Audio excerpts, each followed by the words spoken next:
Hello and welcome back to episode 3 of Portcon 2018 Tales.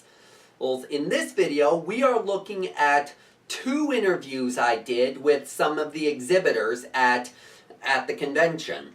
The first interview is with Frogbox Studios' leader who created a board game that should appeal to League of Legends fans. And the second one is with a gentleman who you may have heard me mention his name here and there throughout the channel. I mean, he's the creator of Larp himself, Bart Brizee. So I hope you enjoy these.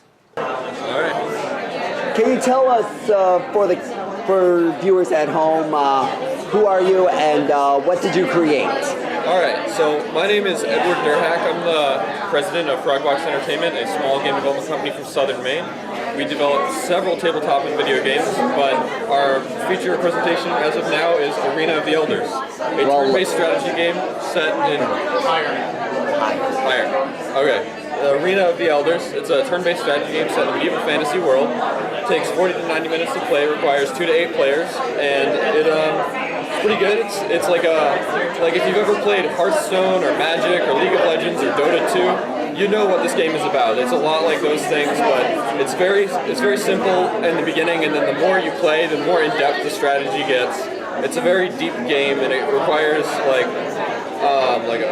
it doesn't require anything really, actually. It's more like you just sit there and you get to play League without the terrible community, or you get to play Magic, but it doesn't cost as much. Okay, so what went into the process of making this game? Well, I've been developing this game for nearly 6 years at this point, so at the beginning it was just me and 2 friends trying to put together something that we could play together and have fun with, but then as it continued, I decided that I really wanted to commercialize it and share it with people, because that was the only way I could see people actually playing the game, because I couldn't just share a game I made with my friends with the world and get tons of people to play it.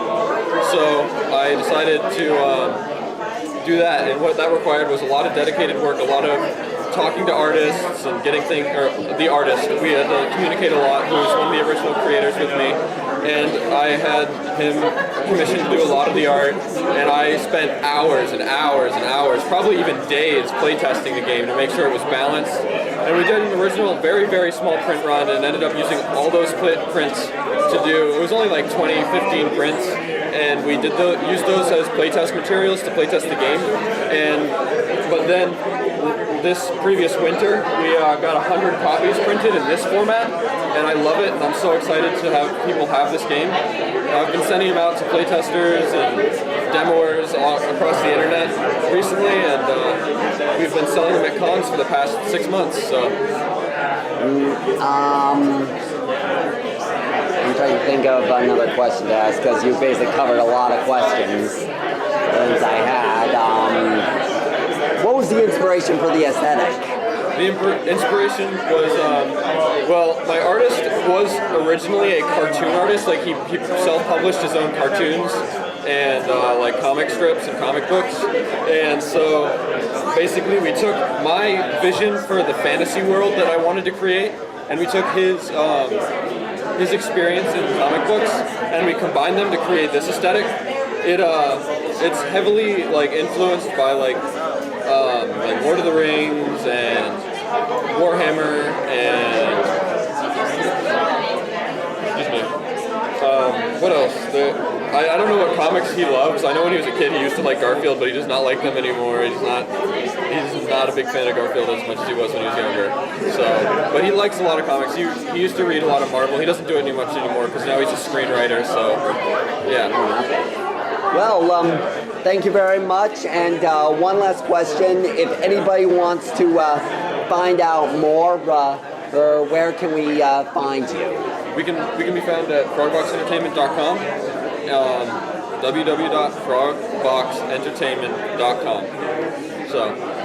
Okay, thank you very much for your time. Thank you. And now we move on to talk to Bart Brizee, creator of Larp, to give details into its creation as well as some other projects he is working on. So, Mr. Brizee, thank you for taking the time to speak with me today. This is something I've been wanting to do for a long time. Well, glad to do it. Thanks. First thing I gotta ask for those who are new to the channel and are familiar with what you do, can you explain to someone what Larpbox is? Larpbox is a subscription box for LARPers, so kind of how Loot Crate goes to general geekery.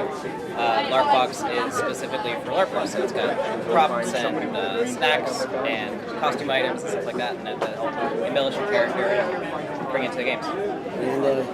And I myself have been a big fan of the concept since the pre-Kickstarter. On our way out, we'll try to find somebody to But can you give, in a nutshell, a description of how the idea came about? The idea came about because I subscribed to a couple other kind of geek-related box subscriptions, and I would like one or two of the items, but they just weren't really what I was looking for. And also, when I came to conventions like this, I would look around, and I'm not as big of an anime fan or some other fandoms. What I really wanted was to see more LARP. So I created it. I was started. And you did a great job at it. Thank you.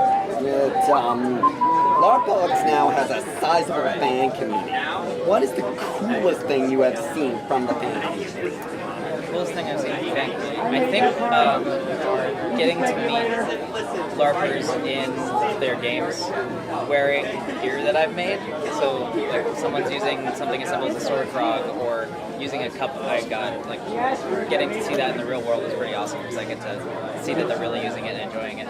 Yeah, it must put a very big grin on your face. It really does. It's very rewarding to see.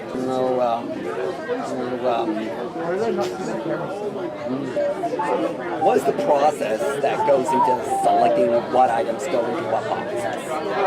I start out with a theme idea, and I pull from some of the more popular archetypes from RPGs and LARPs, and then I kind of pick an aesthetic that goes with it, and sometimes even a color scheme. So for the royalty box, there were lots of reds and golds and things like that, and things that filled that genre were, iconic things from that genre. So you have a crown, you have a cup, a family tree, things like that. So really, it's picking the genre, the aesthetic, and then the iconic things that go in each one. So for a pork box, you gotta have something that's made out of bone or something like gory trophies or something like that. And for pirates, you gotta have some gold coins, things like that are iconic for those genres.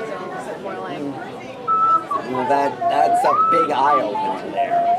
You recently started showing off some of your side projects like the LARP muskets. Yeah, I've got those right here. Yeah, can you, before I continue this question, can you quickly demonstrate them for the camera? Yeah, I have one of the ramrods. I got the marker here.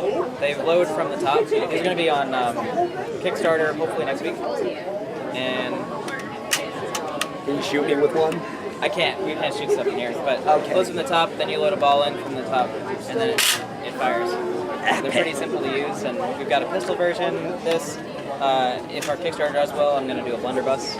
So, and even the guy who invented them even has cannons that you can get.